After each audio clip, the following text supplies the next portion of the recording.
There was a lot of people who were trying to dox me, and some of them were successful. And it's as terrifying as it is, getting doxed. When there is a war and there is a potential, of an invasion, of an enemy coming to, well, kill people like me with, openly Ukrainian position.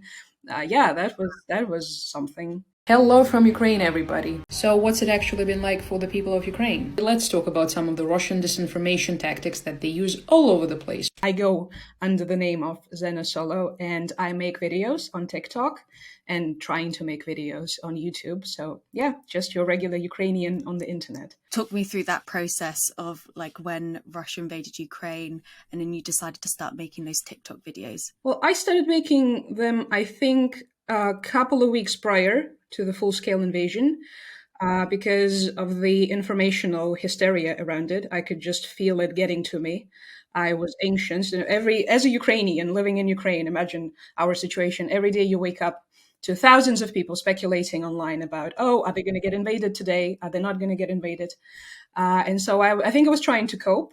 And I was trying to share my perspective, and so I made this video. What I find staggering is how everyone seems to have an opinion on us, and how the Ukrainian voices seem to be missing from the conversation. Explaining that, for us, it's a lot, and it takes a toll. And it kind of blew up, and there were all these controversies surrounding the videos. And ever since then, I started, then I made a follow-up video trying to explain, well, no, I was not trying to deny there is a danger, and we are trying to get ready in Ukraine. Here's, like some women in Kharkiv trying to learn how to use rifles, whatever. So yeah, and ever since then, I started posting daily updates on the situation. And then in a couple of weeks, the full-scale invasion began. And when I watch you on TikTok, you seem very upbeat. You seem like a very, strong person. Do you think that represents your reality? Currently, we live in the Western Ukrainian region, but it happens to border Belarus. And there is a constant, even now, up until this day, there is a constant threat of invasion from Belarus.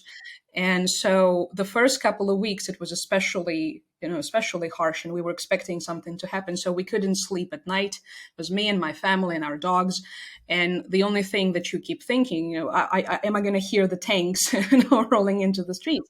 But at the same time, of course, you need to continue what you're doing, because I realized the importance of my work. So I obviously had to, put on this brave face and talk to people and try to, rationalize things and explain things, because, there were bigger things at the stakes than, something that had to do with me or potential danger. But yeah, and I think one of the reasons why, because I kind of stopped posting in the recent months, well, at least I slowed down, it was because of this mental toll. I could just sort of sense myself gradually breaking, and so I had to take a break before I snapped. So yeah, that was something.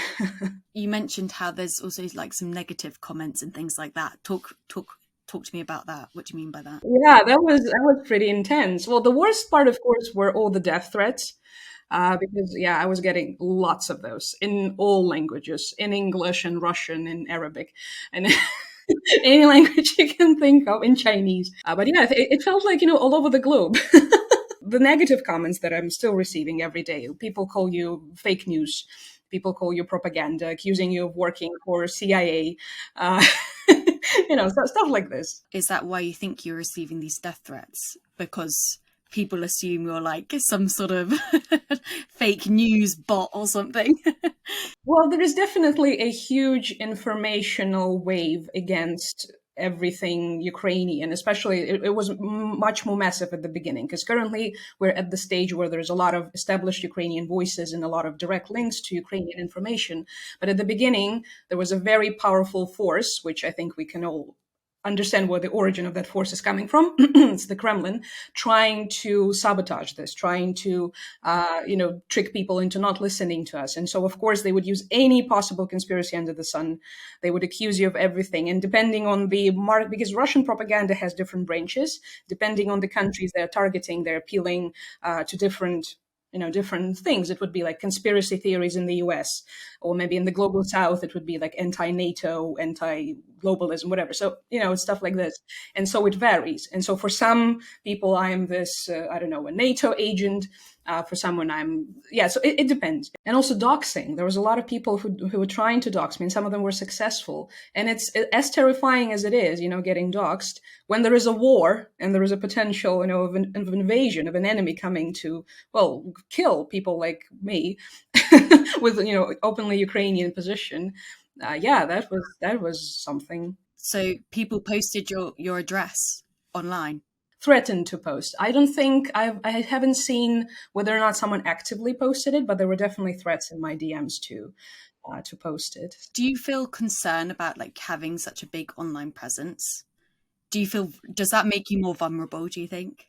I think so. Because obviously, considering that I was posting prior to that, it was something that I felt like I was ready, and I was looking forward, to having this platform, building it over time.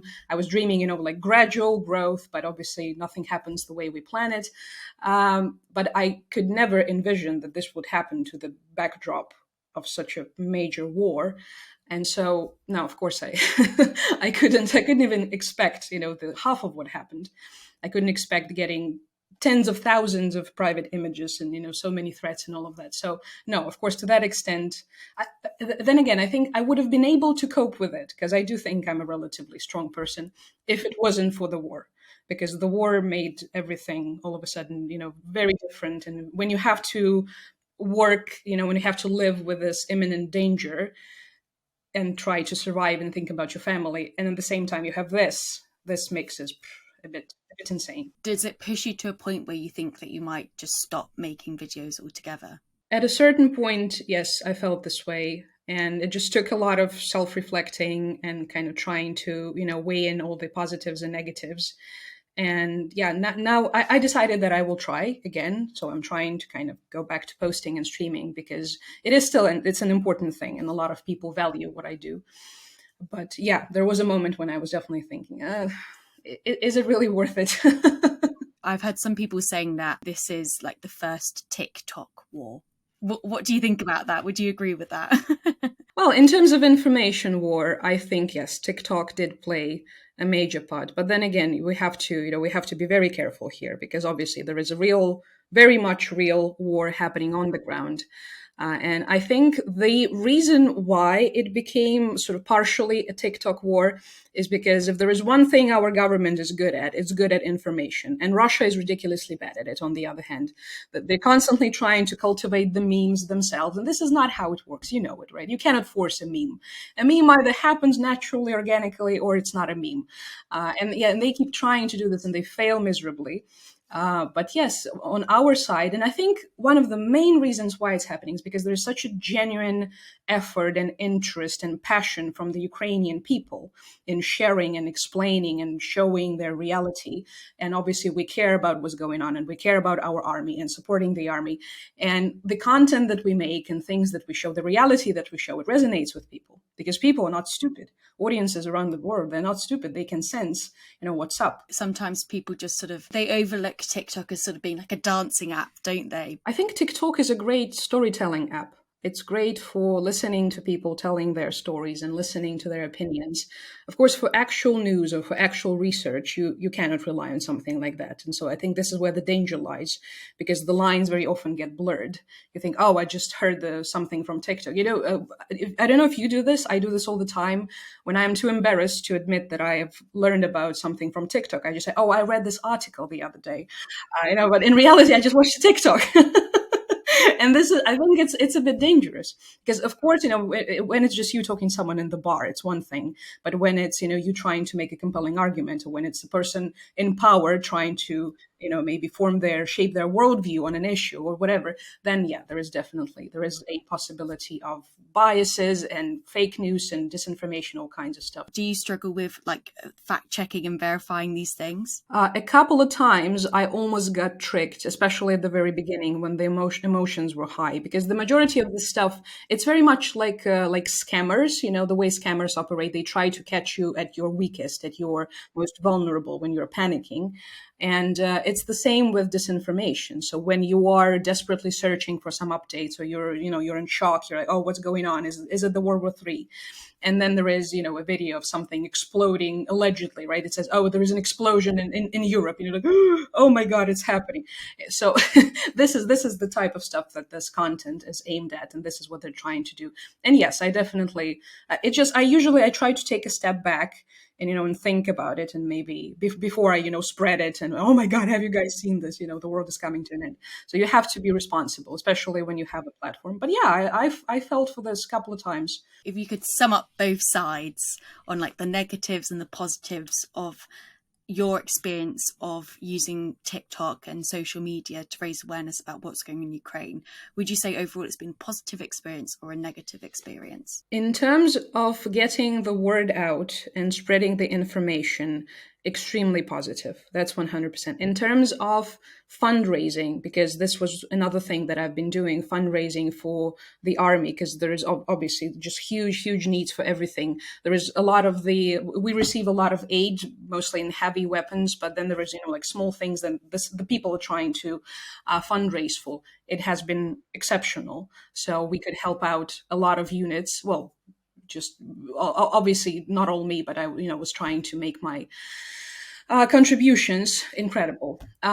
In terms of fake news, well, also we already talked about that, not the best one.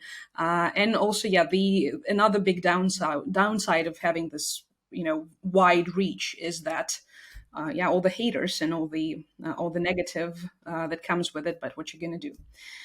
This is something that you have to live with, I'm afraid. So yeah, probably the positive still, yeah, it kind of outweighs the negative. What would you say you've learnt over the course of this year? I don't want to say it gets worse. No, this is. Oh no. Well, the most important lesson probably would be just very boring, that your mental health must come first above everything else, even in times of war.